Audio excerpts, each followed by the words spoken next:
Boa tarde. Primeiramente, gostaria de agradecer os organizadores do simpósio, pelo convite, professor Elcio, pelo convite. Muito bom estar aqui em São Carlos, rever o professor, rever grandes amigos que a gente tem aqui na universidade. Então, eu vou falar hoje um pouquinho da síntese desse óxido lamelar. Então, o que acontece? A gente vai falar um pouquinho de energia, que é o assunto que a gente vai discutir, o crescimento das energias renováveis no Brasil, certo? Baterias e o óxido lamelar, que foi um artigo nosso que a gente conseguiu publicar agora no início de janeiro na Alloys and Compounds. Então, energias renováveis. A gente sabe muito bem que a gente está buscando novas fontes de energia, e a gente tem que discutir o quê? Novos materiais funcionais. Hoje, durante todo o simpósio, a gente já viu vários tipos de materiais. Materiais para células solares, acabamos de ver materiais magnéticos para energia eólica. A professora Tatiane falou sobre síntese de bioalgas, certo? Então, a gente tem buscado muitos materiais para desenvolver e produzir energia diretamente ou produzir combustíveis para gerar energia. Então, eu pesquisei o relatório do Balanço Energético Nacional de 2018, que refere-se ao ano de 2017. Certo? Então, em 2016, a gente viu que a matriz energética do Brasil ainda continua energia hidrelétrica.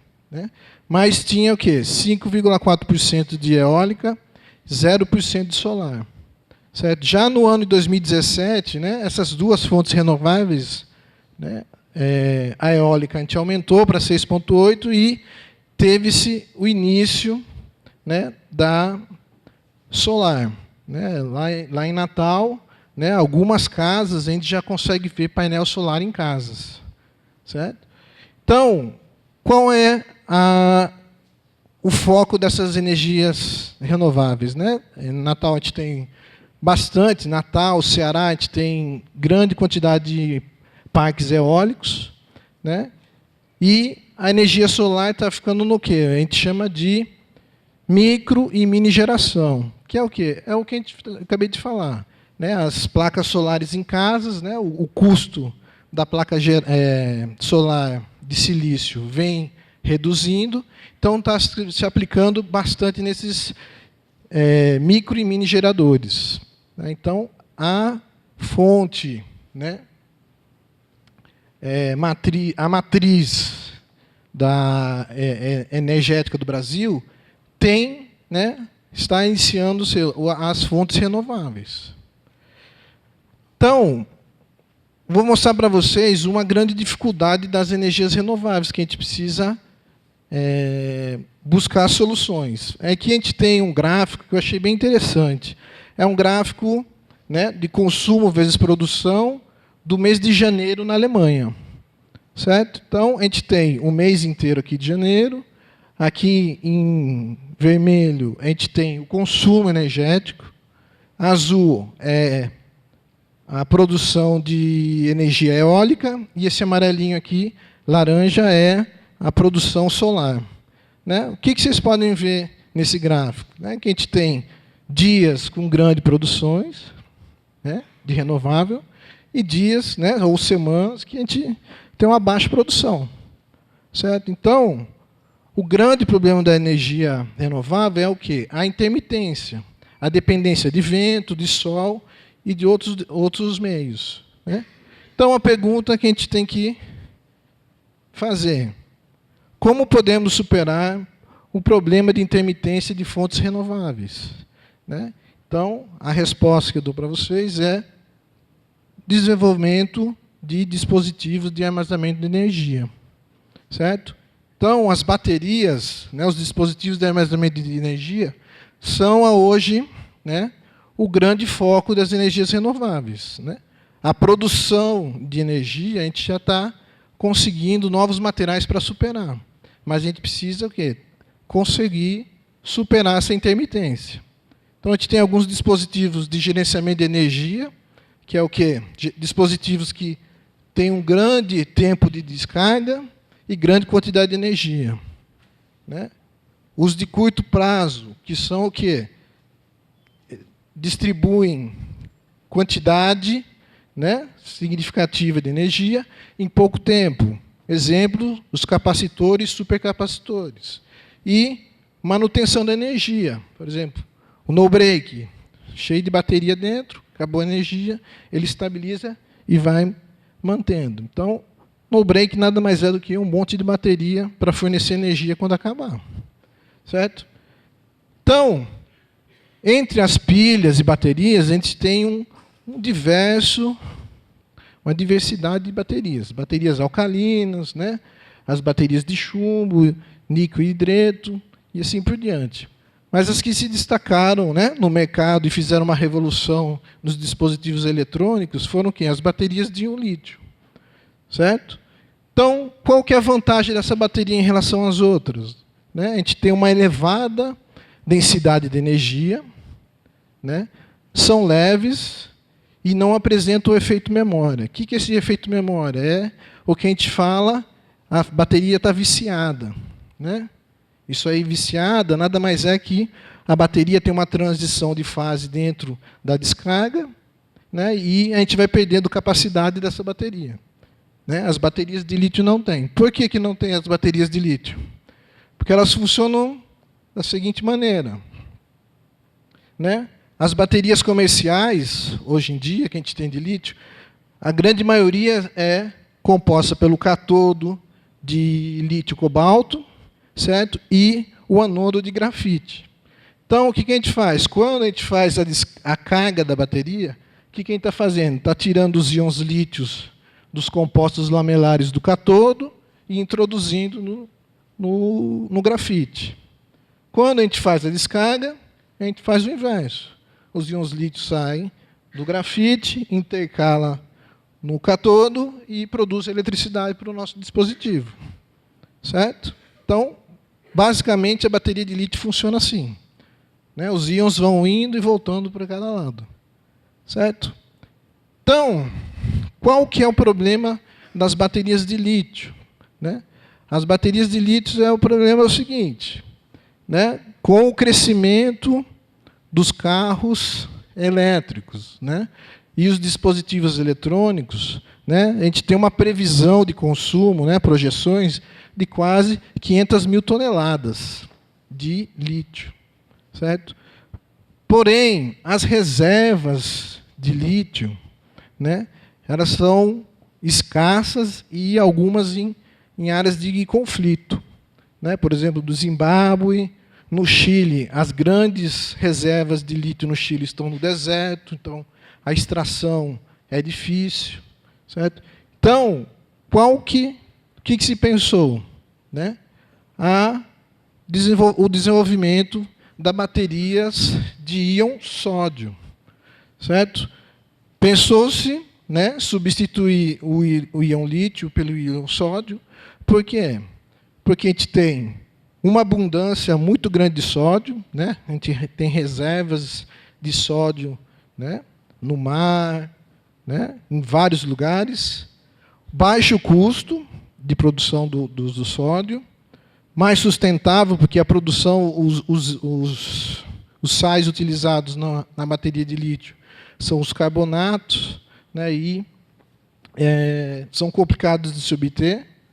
Mas, como toda nova tecnologia, né, a gente tem os contras, que é um menor potencial da bateria e uma menor capacidade de armazenamento. Certo? O desafio, né, hoje das baterias de íon sódio é desenvolver, né, os materiais necessários para a utilização nos eletrodos. A grande maioria, né, os materiais catódicos que estão se destacando são esses materiais, né, de manganês, óxidos mistos de manganês e sódio. Tá?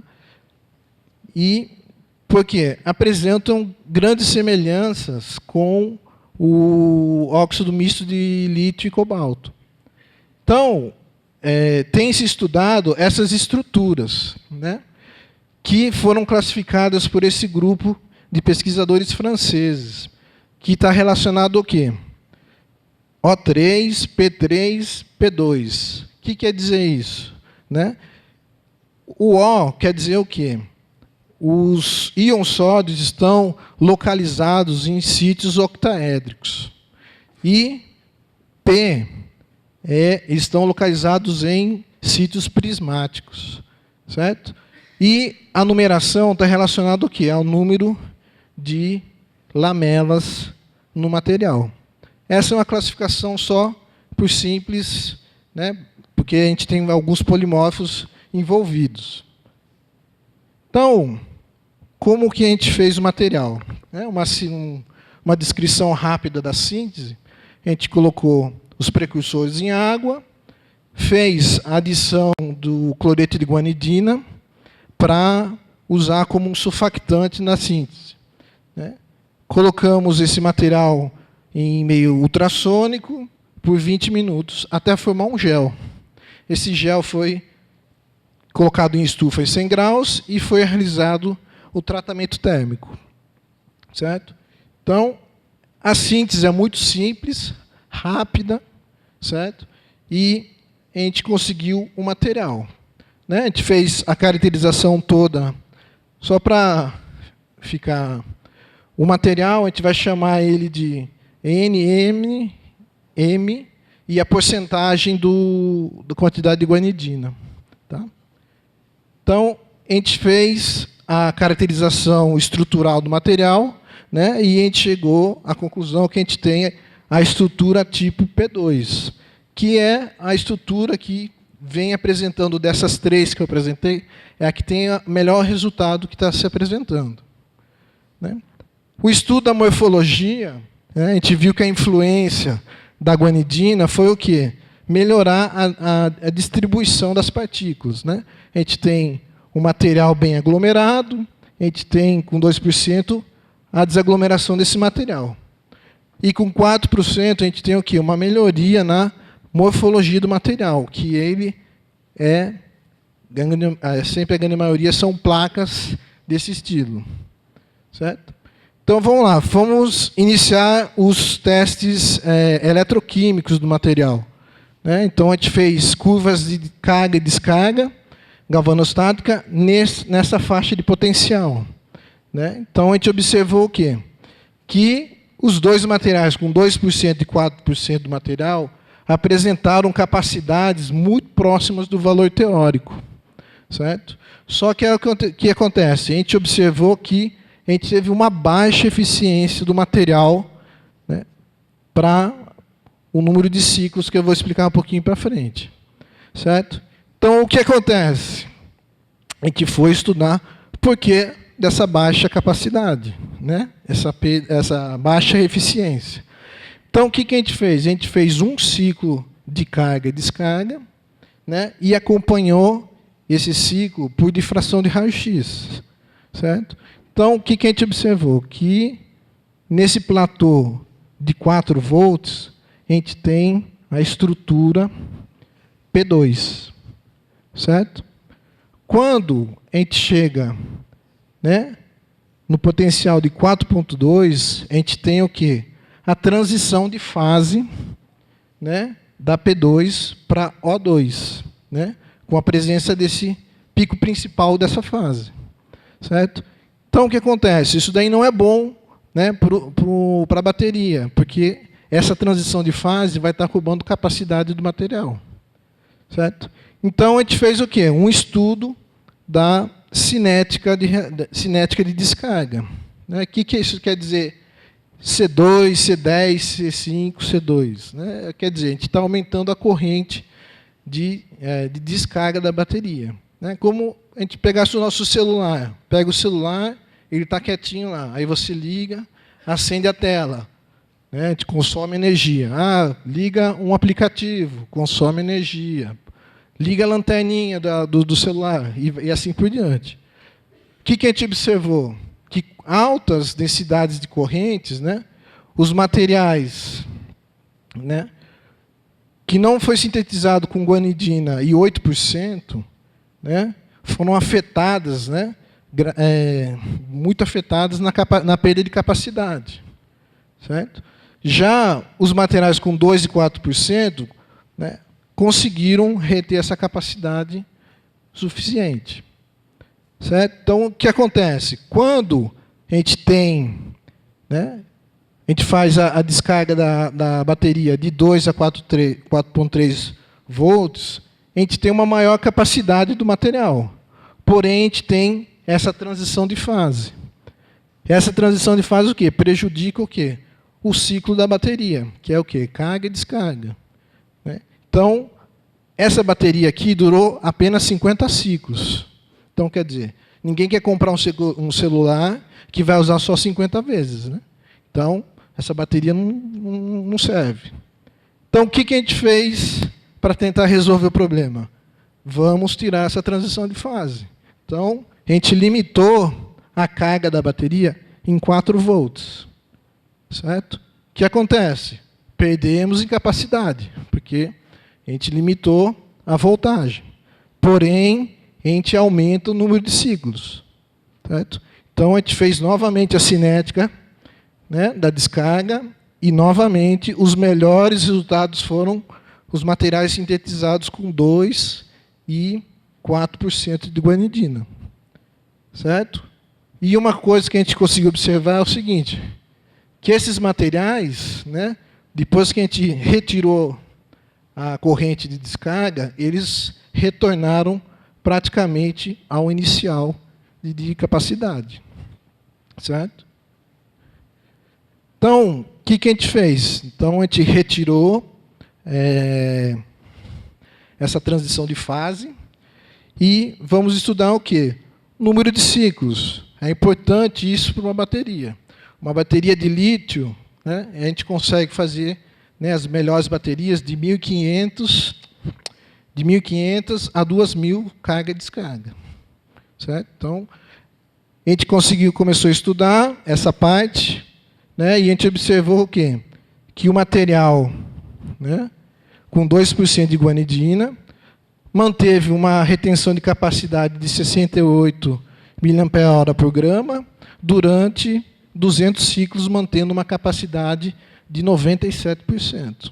Né? Então, a gente tem um material bem interessante aqui. Certo? Só que, o que a gente fez? Fizemos a bateria inteira. Né? Porque esses materiais que a gente faz o eletrodo de estudo, e o contra-eletrodo é o quê? É uma lâmina de sódio metálico. Certo?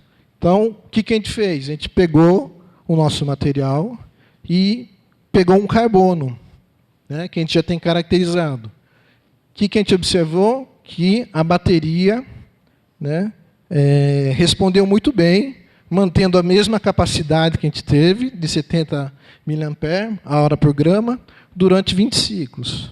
Certo?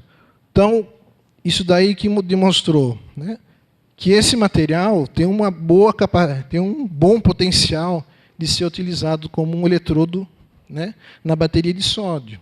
Né? O que a gente está fazendo agora é estudar mais profundamente esses materiais, né, para descobrir, né, outros materiais anódicos para aplicação na bateria. Certo?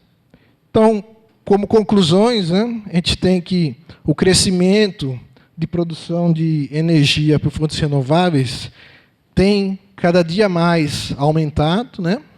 Se busca cada vez mais produção de energia a partir desses dispositivos, porém a gente necessita o quê? Um maior desenvolvimento na parte de armazenar essa energia, né? Para evitar os problemas de intermitência. Certo? A adição do cloreto de guanidina, 2%, né, foi eficiente para a produção do material. Certo? Quando o potencial, né, é reduzido de 4,3 para 4, a gente tem uma diminuição da capacidade, porém, a gente tem o quê? Um maior número de ciclos da bateria. E a célula completa, né, a gente tem, né, 70 mAh por grama durante 20 ciclos, né, caracterizando um potencial material para aplicação nesses tipos de baterias. Certo? Gostaria de agradecer novamente, né, o convite de estar aqui em São Carlos, né, rever o professor Juan, o professor Elcio, né, grandes amigos que eu tenho aqui. Agradecer também às agências de financiamento, a CAPES, CNPq, o centro também, que ajuda a gente, né, lá em Natal. Né, algumas caracterizações a gente faz aqui em São Carlos. Né, e muito obrigado.